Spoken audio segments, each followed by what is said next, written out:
Hello, thanks for watching.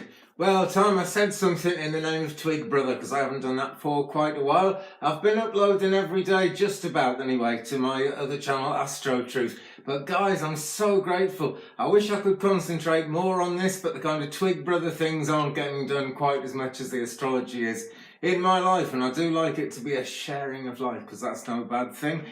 But there we go, we start talking about sharing of life, and what springs to mind? What springs to my mind very often there is love, the subject of love, and not just, the whole massive subject of love, which is huge, but actually love and relationships. And where is love with human beings? Where are we actually going as a human race with love? Because it's changed so massively since I was young. And I remember when I was young talking to older people saying that it had changed really massively since they were young. And I guess there's been this progression all the way along. But I'm rather concerned with what's happening to love generally. Nowadays, I'm quite shocked to see how much it happens. But, I find out about these things because I do readings for people, kind of psychic readings, and I do mediumship readings nearly all the time. And I'm constantly aware of the things that worry people and upset people. And it's very often something to do with a kind of broken-hearted need for love. And that can come from bereavement and be, in that direction. But quite often, it's interpersonal human relationships which go wrong. And I wonder why, have we changed? Because people used to be able to kind of love and stay together. But was that a good thing? I've known many couples who were very unhappy together. And up until about 30 years, maybe 40 years ago, it was very difficult for anyone to get divorced. Nobody would really accept that you had a good reason for doing it. It was as if you'd got away with something, and people said it was bad for your children because then your children came from a broken home, etc., etc.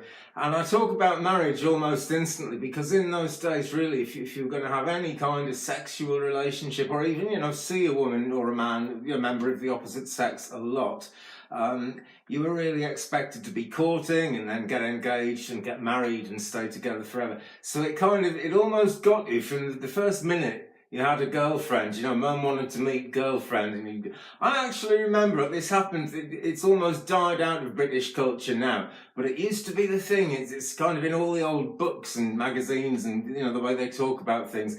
But the very first young lady I ever went out with, right, I went to a house on a Sunday, and she went out of the room with her mum, because I met her mum and dad, and her dad stayed in there, and he stood in front of the fireplace and sort of puffed himself up and asked me, how much money do I earn? And, how was I going to look after his daughter and that kind of thing. And all we'd really done was gone on a date, but that was a hang back to the way it was. I believe right up to the early 60s, I think that was fairly commonplace in most of British life. You would have to explain yourself to this girl's dad or, whatever, but it was usually the man who had to explain himself. And, you might have just gone dancing once or twice and you'd find yourself in this situation, having to explain your prospects and things. And this one was pretty crazy, actually, because her dad had a nephew in the RAF, and I was in the RAF, and he knew exactly how much I got paid and what my prospects were, which were pretty good at the time.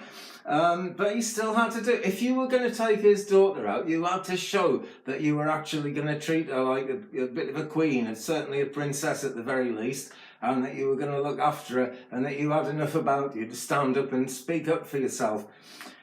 And that's really kind of too strict and formal, in my opinion. I can understand why he did it, and I can actually see the love in it as well. But one of the great things we learned in the later part of the 20th century was that we can actually free ourselves from constraints of having to do everything in a particular way, in a particular formality. Fell away, really, after the 1960s, or that's how it seems to me. Certainly the Second World War made a big difference.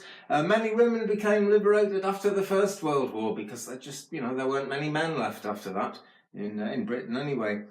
And so things happen that force changes in love. But I'm looking around to see what's changing in modern life now. I'll say it again, I'm doing readings and that kind of thing all the time. I did a reading not too long ago for a lady who was kind of concerned about this. Sorry, it's freezing in here at the moment, so I'm doing this. And this lady was quite upset and quite concerned because there was this man she'd been chatting to on the internet, and it had been going quite well, and there were feelings of love building up and everything. And then he told her quite suddenly that he was also sleeping with somebody else. He was having an affair with somebody else. And he expected her to kind of just agree, it was just a sex thing or whatever. But they'd been talking as if it was real love. And I don't know, but something about that relationship that might have happened, it felt to me as if it was meant to be. You get to know these things about relationships when you do the psychic thing all the time. And who knows, but, to me, if you want to actually love someone, but you're loving someone else at the moment, you've really got to decide that, do you want to stay with the one you're with, or do you want to move on? But it's got to be a choice. I can't imagine how open love to the point that absolutely everyone can love everybody else in equal measure. I just don't see how it works. I can see the kind of the hippie logic behind it, the kind of spiritual cosmic truth behind it, that we all live many lives and nobody belongs to anybody, and that's a true thing. It's a terrible shame if you love someone to bring them close to you and clip their wings. Unconditional love is where it's at, and it's really important.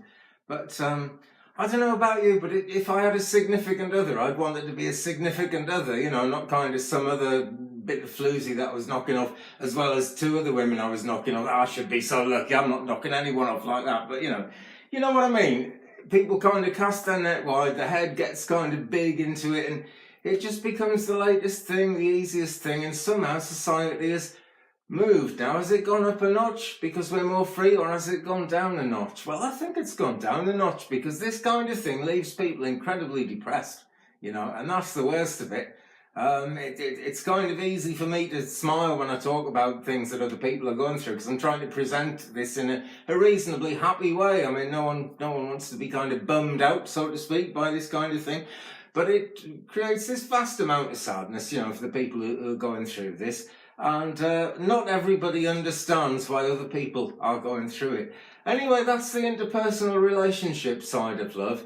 And maybe that's a different thing from what I'm going to come on to now, which is just society and caring for each other. But I actually think they're interlinked.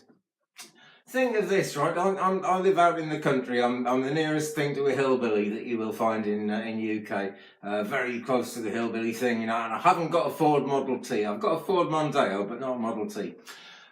So I live out here, and I'm away from town, and I don't go into town very often. I like kind of contemplative spiritual life, which I'm very, very lucky to be able to live here and experience. I thank God for that every day.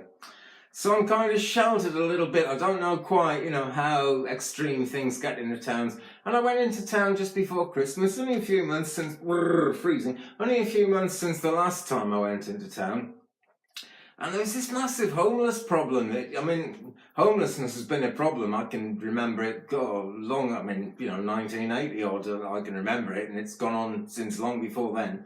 But there was this, suddenly it seemed to have burgeoned, the homelessness problem was massive. There were people everywhere in the middle of the day in terrible weather, pouring rain, sitting on the street, hoping to get a couple of quid. Most of them not even begging, actually. Most of them just sitting there despondent because they were absolutely, hacked off with life. And I mean, that's oversimplifying it. These are people who've had their benefit money stopped because the government of the day is playing that game. It's just trying to kind of, make life as hard as possible for as many people as possible. And I do not understand it, but I see it going on all over the world. I used to listen to Alex Jones a lot about this when he was on YouTube. So I actually quite liked him in lots of ways because he had a way of finding the truth. I'm just not a racist, and he said he wasn't, but he used to say a lot of racist stuff, and I think he got far too aggressive. But he was always saying, somehow all over the world, people are trying to drain the love out of life. And it's really not good. And my point about the homeless and all that as well is that it wasn't too difficult for me to step over the homeless people to get to where I had to go. I felt like crying inside myself to see all this going on, because this used to be a fantastic country. And this area, Cardiganshire, in the 1960s was just one of the richest areas in Britain, because we have the most fantastic milk here, which we're not allowed to produce in any great quantity anymore. We have to we can produce it and send it to Belgium and buy milk back from them or something. Oh no, more and more politics. But you see, the milk that sustains us, it's kind of not our own anymore. Everything that sustains us, we're being told, is not our own anymore. The spiritual life is, the spiritual life always will be. But you see so-called spiritual figures all the time trying to tell you you've got to follow them, you've got to spend your money on them. There is no choice. It's just ridiculous, because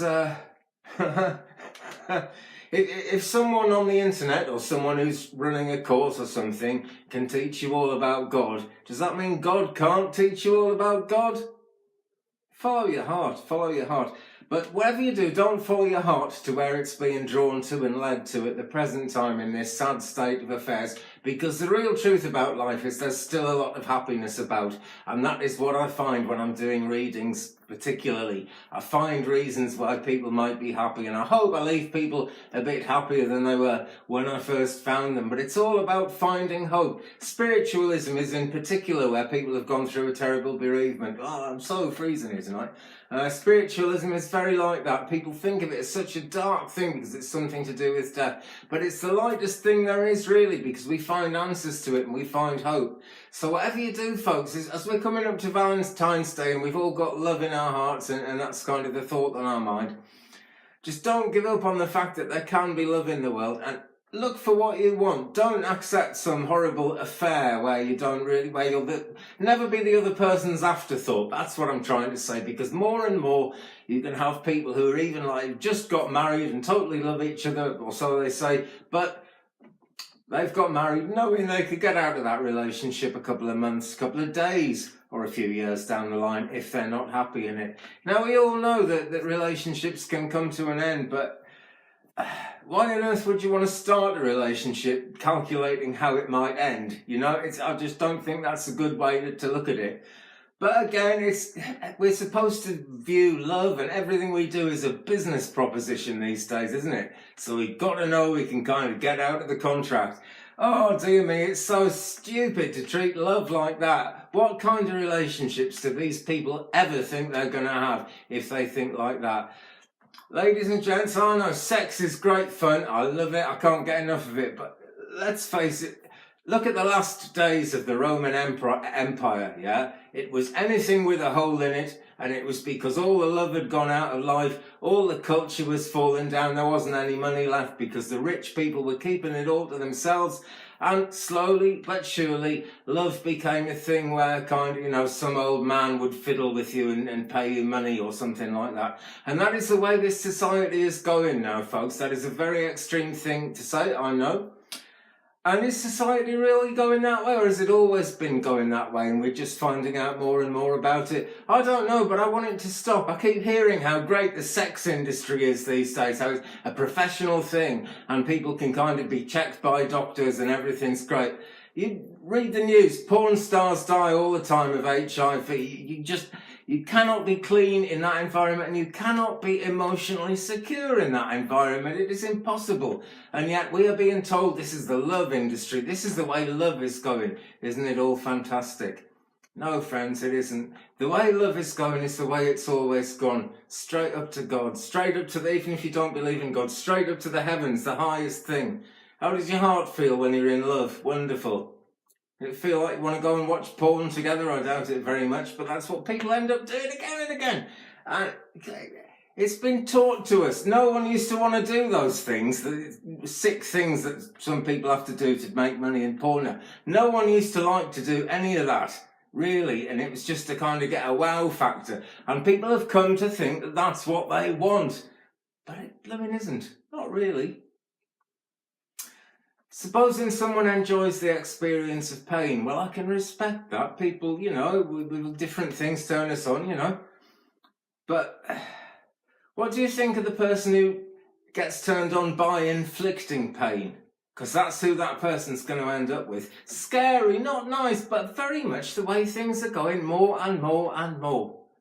As money runs out, women are turning to prostitution, and this is because they're being starved of money and they've got children to bring up or whatever. But there they are, the flower of the spiritual truth of what it is to be a British person. You know, a British mother who's responsible for so many good things and has so much power to bring good, happiness and comfort and steadiness into the life of her children, has to go out and do it with any idiot who's got 10 quid in his pocket. I think it's a disgrace. I'm into a big rant here, but this is a serious thing, you know. Love is really, really great, and it's really, really still there. So as we come up to Valentine's Day, don't let your Valentine's Day be massacred. Not this year, not any year.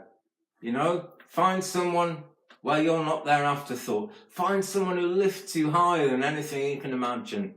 And then give it everything you've got, friends, because that is so precious. You know, nothing that happens is ever going to take that away from two people who've met on that basis. All the